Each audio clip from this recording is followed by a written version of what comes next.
Hello students, welcome to day 9 of our marathon vocabulary series for 100 words. So ఇవాళ day 9లో భాగంగా 41st word చూడండి, ఎస్ట్యూట్. ఎస్ట్యూట్ అనేది ఒక adjective. So ఇక్కడ పెద్ద మీనింగ్ ఉంది, కానీ సింపుల్ మీనింగ్ ఏంటంటే ఎస్ట్యూట్ అంటే బాగా స్కిల్ఫుల్, తెలివైన అని అర్థం. ఇంతకుముందు కొన్ని వర్డ్స్ చూసాం. ఎక్యూమెన్ అంటే మంచి తెలివితేటలు కలిగిన, మంచి జడ్జిమెంట్ కలిగిన. అడ్రాయిట్ అంటే స్కిల్ఫుల్ అని. సిమిలర్ మీనింగ్ వస్తుంది ఎస్ట్యూట్ కూడా. అంటే having or showing an ability to accurately assess situations. సరిగ్గా సిచ్యువేషన్స్ని అంచనా వేసే ఎబిలిటీ ఉండడం.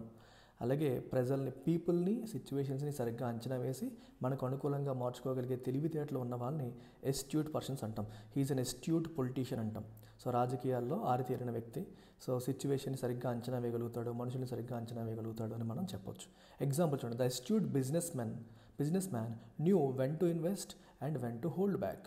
ఇదేదో త్రివిక్రమ్ గారి డైలాగ్లో ఉంది కదా, ఎక్కడ నెగ్గాలో కాదరా, ఎక్కడ తగ్గాలో తెలిసిన వాడే గొప్పోడు అవుతాడని. అలాగే ఎప్పుడు ఇన్వెస్ట్ చేయాలి, ఎప్పుడు తగ్గాలి అనే విషయాలు తెలిసిన వ్యక్తి దిస్ ఎస్ట్యూట్ బిజినెస్ మ్యాన్. అంటే ఆ స్కిల్స్ ఉన్నవాడు, తెలివైనవాడు అని దాని అర్థం. అవొకేషన్ అంటే మీనింగ్ ఏంటంటే ఒక హాబీ, ఒక మైనర్ ఆక్యుపేషన్. అంటే నీ మేజర్ ఆక్యుపేషన్ కాదు, నీ ప్రథమ కర్తవ్యం లేదా నీ మెయిన్ యాక్టివిటీ కాదు, ఒక మైనర్ ఆక్యుపేషన్ని మనం అవొకేషన్ అనొచ్చు. Photography was her avocation. అంటే ఫోటోగ్రఫీ అనేది తన మెయిన్ ప్రొఫెషన్ కాదు, సో తను వేరే పని చేస్తూ ఉంటుంది, కానీ ఫోటోగ్రఫీ అంటే ఇష్టం, హాబీ అనమాట. Was her avocation providing a creative outlet outside of her work బయట కొంచెం ఒక క్రియేటివిటీ, తన క్రియేటివిటీని చూపించుకోవడానికి ఒక మంచి హాబీగా ఫోటోగ్రఫీని తను ఎంచుకుంది.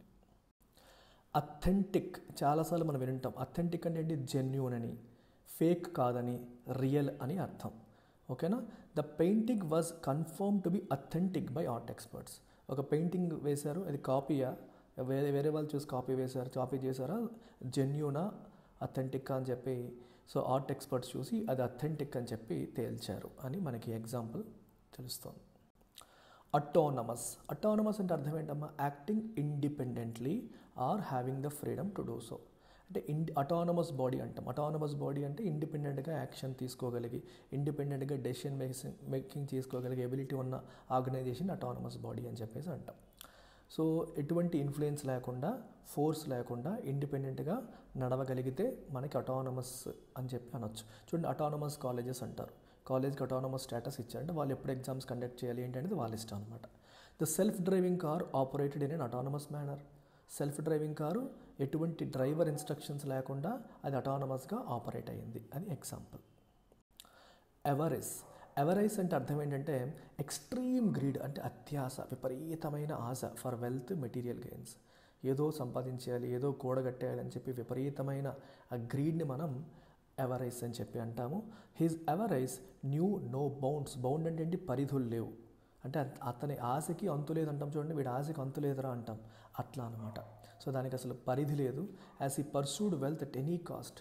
ఎలా అయినా సంపాదించేయాలి, సంపద వృద్ధి చేసుకోవాలి, ధనవంతుడైపోవాలి అని చెప్పేసి మంచిగా చెడా అని చూసుకోకుండా ఆయన దాన్ని పర్సూడ్ అంటే అన్వేషిస్తూ వెళ్ళిపోయాడు. దాన్ని ఫాలో అవుతూ ఆస్తిని, డబ్బుని సంపాదించాలన్న ఒకే ఒక్క కోరికతో తన జీవితం కొనసాగుతూ వచ్చేసింది. ఇలా మనం అర్థం చేసుకోవచ్చు. సో మీరు కూడా ఈ 5 వర్డ్స్తో 5 సెంటెన్సెస్ ఫ్రేమ్ చేసి కామెంట్స్లో పెట్టండి. మీ ఫ్రెండ్స్ అందరికీ కూడా దీన్ని షేర్ చేయండి. తెలుగు వాళ్ళ కోసం తెలుగులోనే నేను ఎక్స్ప్లెనేషన్ చేస్తూ 2 రాష్ట్రాల తెలుగు ప్రజలకి ఉపయోగపడాలని చేస్తున్న ఒక నోబుల్ ఇనిషియేటివ్ ఇది. Do make use of this and support it. Take care.